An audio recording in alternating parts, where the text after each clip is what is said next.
The second open qualifier was the last opportunity for teams to get themselves involved with the closed qualifier. Many have failed, few have qualified. Let's do some digging. Normally, we'd start the show off with Egypt, but because the region had a fairly quiet weekend, we'll be sure to fill you guys in with all the details when we have more information. You would have remembered from the previous episode I mentioned that the upper bracket of the North African qualifier was on the brink of completion, and those were the first games that played out over the previous weekend.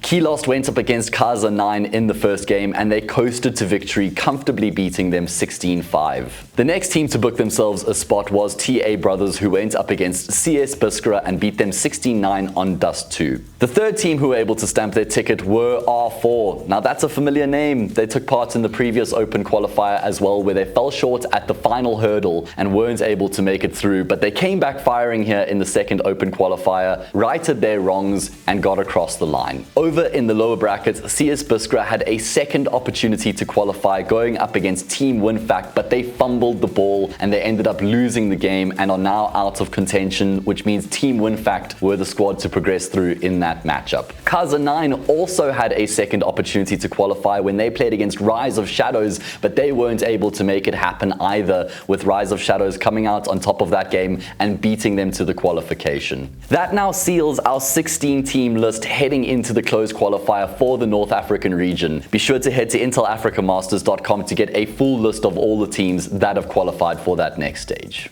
Going from the northernmost part of Africa to the southern tip of the continent, Group B of the South African Open Qualifier is on the brink of completion, with 3 of the 4 spots in the closed qualifier locked in. Omnius Academy dominated the competition in the upper bracket, breezing through their matches, winning them all 16-5 or better, showing that they mean business heading into that next stage of the competition. The other team who qualified through the upper bracket was Illicit Esports, who had an impressive run, including a 16-5 victory over Victrix Red. They also won their qualifier match 16-10. In the lower bracket, there were 2 spots up for grabs, with one of those spots already being populated by 4ST. Now, 4ST were actually dropped to the lower brackets in their opening match, which meant they had to win all 3 of their next games in the lower bracket with their lives on the line, and they were able to accomplish exactly that. In fact, they had a pretty elementary run through the lower brackets to get their name in the list of closed qualifier teams. Thanks to our old faithful load shedding, there are still matches to be played in Group B, with 1 spot up for grabs and 4 teams in contention. They're all going to be desperate to get themselves in and amongst the list of teams taking part in that closed qualifier, where there are already 15 teams